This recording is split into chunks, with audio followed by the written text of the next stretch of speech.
जीवन अचानक बहुत पारदर्शी हो जाता है, जैसे किसी ने समय की धुंध को हटाकर सत्य को सामने रख दिया हो। यही वह क्षण है जहां से हर खोज शुरू होती है। यही वह क्षण है जहां से मन अपनी पुरानी आदतों को छोड़ने लगता है। और यही वह क्षण है जहां मनुष्य पहली बार महसूस करता है कि जो आंखों से दिखाई देता है वह जीवन का केवल छोटा सा अंश है। असली जीवन तो उस अनदेखी गहराई में है जो भीतर अंधेरे की तरह शांत है और प्रकाश की तरह जीवित। जीवन अपने वास्तविक रूप में तब खुलता है जब मनुष्य उस मौन को स्पर्श करना शुरू करता है जो शब्दों में नहीं उतरता पर हर धड़कन में गूंजता रहता है। मन लंबे समय तक बाहर दौड़ता है, चीजों में, लोगों में, उपलब्धियों में, अपेक्षाओं में, परंतु एक दिन उसे अचानक एहसास होता है कि जो खोजा जा रहा था वह पहले से ही भीतर मौजूद था। बस भीतर उतरना नहीं आया, बस ठहरना नहीं आया, बस सुनना नहीं आया। मन हमेशा शोर में खोया रहा, इसलिए मौन का अमृत पी नहीं सका। और जब यह समझ आती है तभी जीवन के सबसे गहरे गुप्त रहस्य खुलने शुरू होते हैं। वे रहस्य जो किसी पुस्तक में नहीं मिलते, जिन्हें किसी गुरु ने कभी शब्दों में नहीं कहा, जिन्हें केवल वही समझ सकता है जो भीतर उतरने का साहस करता है। पहला रहस्य यही खिलता है। पहला गुप्त रहस्य, जीवन में जो दिखाई देता है वह सत्य नहीं। सत्य हमेशा अदृश्य होता है, परंतु उसी अदृश्य पर पूरे अस्तित्व का आधार टिका हुआ है। मनुष्य बाहरी रूप पर जीता है, लेकिन जीवन भीतर के आधार पर खड़ा है। यह रहस्य तब खुलता है जब कोई पहली बार अपने भीतर की नमी, अपनी चेतना की गर्माहट, अपनी आत्मा की मौन तरंग को महसूस करता है। यह अनुभव इतना सूक्ष्म, इतना शांत और इतना जीवंत होता है कि शब्द उसके सामने बेबस हो जाते हैं। इसी मौन में पहली बार महज ऊस होता है कि जीवन कोई संघर्ष नहीं, जीवन कोई समस्या नहीं, जीवन कोई दौड़ नहीं, जीवन एक नृत्य है। और यह नृत्य तभी दिखता है जब मन का कोलाहल विसर्जित हो जाता है। मन हर तरफ तलाश करता है, सुख में, संबंधों में, उपलब्धियों में, पर अंततः वह थककर वहीं लौटता है जहां से शुरू हुआ था, भीतर। बाहर से कभी तृप्ति नहीं मिलती, बाहर कभी पूर्णता नहीं मिलती, क्योंकि बाहर सब कुछ अस्थिर है, बदलता है, टूटता है, खो जाता है। जो स्थिर है, जो शाश्वत है, जो अमर है, वह केवल भीतर है। और जो व्यक्ति इस पहले रहस्य को समझ लेता है वह धीरे धीरे जीवन के हर अनुभव को एक नई आंख से देखना शुरू करता है। फिर दूसरा रहस्य अपने आप खुलने लगता है। दूसरा गुप्त रहस्य, मनुष्य का हर दुख इस भ्रम का फल है कि जीवन को उसकी इच्छा के अनुसार होना चाहिए। जीवन कभी किसी की इच्छा के अनुसार नहीं चलता। जीवन अपनी लय से चलता है, बिल्कुल नदी की तरह। नदी को कोई दिशा नहीं देता, वह स्वयं अपनी राह बनाती है। लेकिन मनुष्य नदी को मोड़ना चाहता है, रोकना चाहता है, अपनी शर्तों पर बहाना चाहता है। और जब ऐसा नहीं होता तब खूब पैदा होता है, विरोध पैदा होता है, पीड़ा पैदा होती है। वास्तव में दुख का कारण घटना नहीं होती, बल्कि हमारी अपेक्षा होती है। हम जीवन पर अपनी आकृतियां थोपते हैं, अपने सपने, अपनी तयशुदा राहें, और फिर जीवन किसी और दिशा में बहता है और हम व्याकुल हो जाते हैं। लेकिन जिसने जीवन के इस रहस्य को समझ लिया वह सब कुछ स्वीकार करने की कला सीख लेता है।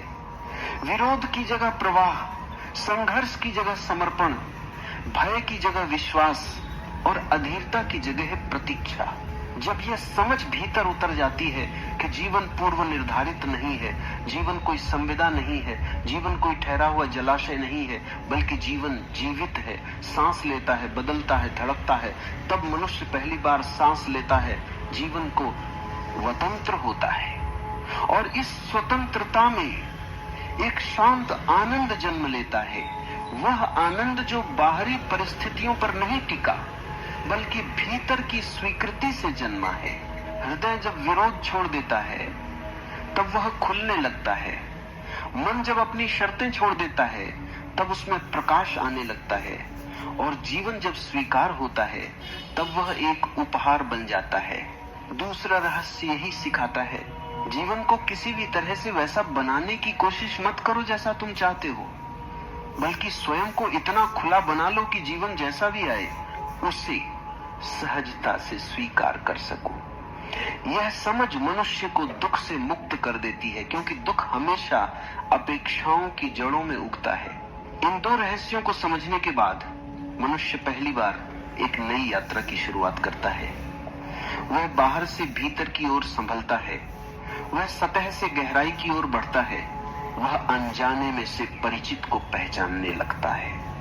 और जब भीतर का द्वार थोड़ा सा खुलता है तो तीसरे रहस्य की खुशबू आने लगती है, एक ऐसी खुशबू जो अपने में ही नई दिशाओं का संकेत देती है।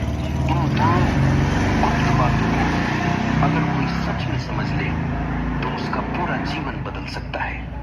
लेकिन यात्रा अभी शुरू ही हुई है। 5 और रहस्य अभी बाकी है। 5 ऐसे द्वार जो चेतना को और गहराई में ले जाते हैं, जहां जीवन धीरे धीरे एक तप्त लौ की तरह जलने लगता है, जहां मनुष्य स्वयं के अस्तित्व को महसूस करने लगता है, जहां मौन संगीत बन जाता है और हर सांस ध्यान बन जाती है। जब भीतर कोई हल्की सी रोशनी जलती है तो बाहरी अंधकार अचानक अपना महत्व खो देता है। जैसे दुनिया बदल नहीं जाती, पर उसे देखने वाली दृष्टि बदल जाती है। यहीं से तीसरे रहस्य का द्वार खुलता है, क्योंकि यह वही स्थान है जहां व्यक्ति पहली बार महसूस करता है कि जीवन को बदलने की जरूरत नहीं होती, केवल चेतना को बदलने की जरूरत होती है।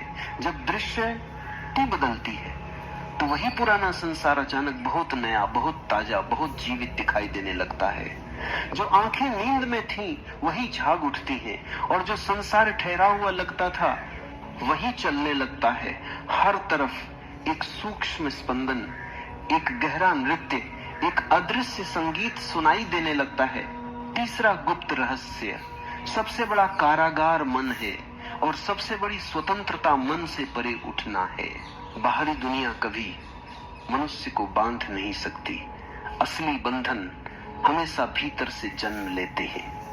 मन अपने विचारों से दीवारें बनाता है, ये सही है, ये गलत है, ये मेरा है, ये पराया है, ये होना चाहिए, ये नहीं होना चाहिए, यह स्वीकार्य है, ये अस्वीकार्य है।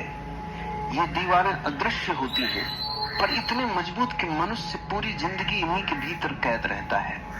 और विचित्र बात यह है कि मन कभी स्वीकार नहीं करता कि ये दीवारें उसी ने बनाई हैं। मन हमेशा बाहर को दोषी ठहराता है, परिस्थितियों को, लोगों को, स्थितियों को, पर वास्तविक कैद खाना मन स्वयं बनाता है। जब कोई व्यक्ति पहली बार भीतर झांक कर देखता है तो उसे दिखाई देता है कि जीवन में जितनी बेड़ियां हैं वे सब विचारों की बनी हैं। विचार ही भय पैदा करते हैं, विचार ही लालसा पैदा करते हैं, विचार ही असुरक्षा पैदा करते हैं, विचार ही भ्रम पैदा करते हैं। और जब विचारों का यह जाल बहुत घना हो जाता है तब मनुष्य अपने ही बनाए हुए जाल में फंस जाता है। सोचता है कि कोई बाहर से आकर उसे मुक्त करेगा, कोई गुरु। It's Hostinger's biggest ever Black Friday sale. VPS hosting plans now start from just ₹499 a month. Experience